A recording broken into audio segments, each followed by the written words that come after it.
भदोही जनपद के गोपीगंज कोतवाली में बुधवार को नवरात्र, दुर्गा पूजन, रामलीला समेत त्योहारों को लेकर समितियों के पदाधिकारियों के साथ एक बैठक आयोजित की गई।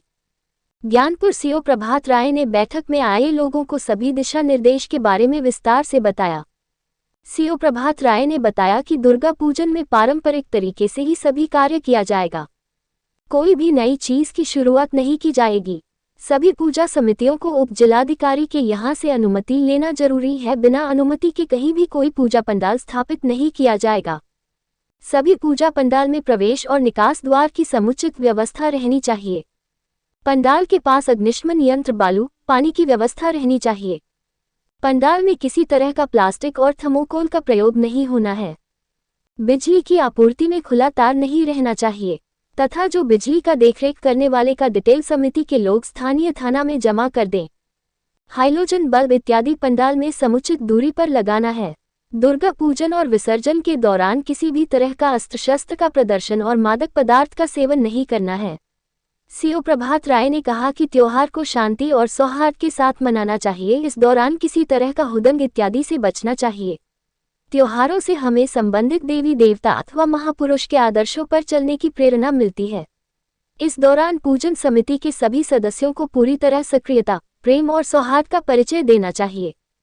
बैठक में गोपीगंज कोतवाली के प्रभारी निरीक्षक संतोष कुमार सिंह ने कहा कि सभी दुर्गा पूजन समितियों के सभी सदस्यों का नाम, मोबाइल नंबर सहित गोपीगंज थाना में लिखकर जमा करें, जिससे कि जरूरत पड़ने पर दुर्गा पूजन समिति के सदस्य संपर्क किया जा सके।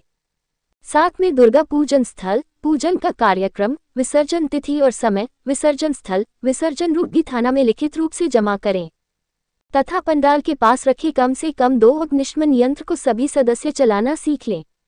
कहा कि पुलिस तो सक्रियता के साथ काम कर रही है, लेकिन समिति के लोग भी पूजन कार्यक्रम सकुशल संपन्न कराने के लिए स्पेशल पुलिस ऑफिसर SPO के रूप में सक्रिय रहे, जिससे पूजन कार्यक्रम में कहीं भी कोई दिक्कत न हो। गोपीगंज प्रभारी निरीक्षक ने कहा कि पूजन में आने वाली महिलाओं की सुरक्षा का भी ध्यान समिति के सदस्यों पर ही है, इसलिए संभव हो सके तो पंडाल में और आसपास CCTV कैमरे लगा दें, जिससे अराजक तत्वों पर पैनी नजर बनी रहेगी। कहा कि बिना अनुमति के कहीं भी कोई पूजा पंडाल नहीं बनाया जाएगा। दुर्गा पूजन में शासन के दिशा निर्देश का अक्षरशः पालन करना जरूरी है। पूजन की समिति के जिम्मेदार सदस्य एक व्हाट्सएप ग्रुप बना लें, जिससे हर गतिविधि की जानकारी हर सदस्य को होती रहे। कहा कि डीजे को अधिक आवाज में न बजाएं, जिससे किसी को दिक्कत न हो। दुर्गा पूजन और विसर्जन के दौरान किसी भी तरह की लापरवाही और मनमानी न हो, इसका समिति के हर सदस्यों को अवश्य ध्यान देना है। त्योहार को हर्षोल्लास, प्रेम और शांति के साथ मनाएं। इस मौके पर तमाम पूजन समितियों के लोगों ने भी अपनी राय रखी और आश्वस्त किया कि शासन प्रशासन के दिशा निर्देश का पूरी तरह पालन किया जाएगा। आगामी त्यौहार दुर्गा पूजा और रामलीला व्रत मिलाप को लेकर के पूरे थाना क्षेत्र के सभी जो है गाँव से लोगों को बुलाया गया और आयोजक गणों को बुलाया गया और हमारे प्रभारी निरीक्षक और सभी चौकी प्रभारी और सभी जो भी मतलब संबंधित लोग हैं सभी लोग आए थे और हम लोगों ने एक संयुक्त मीटिंग की है।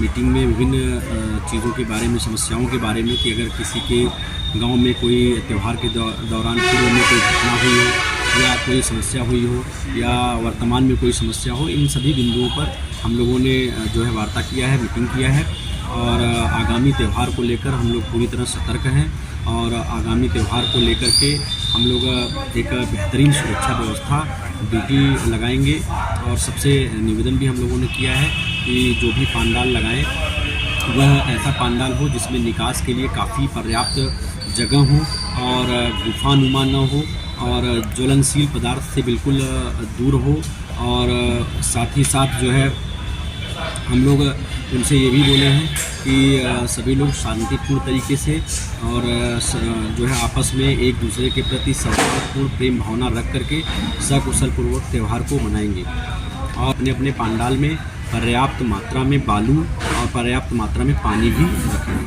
Thank you.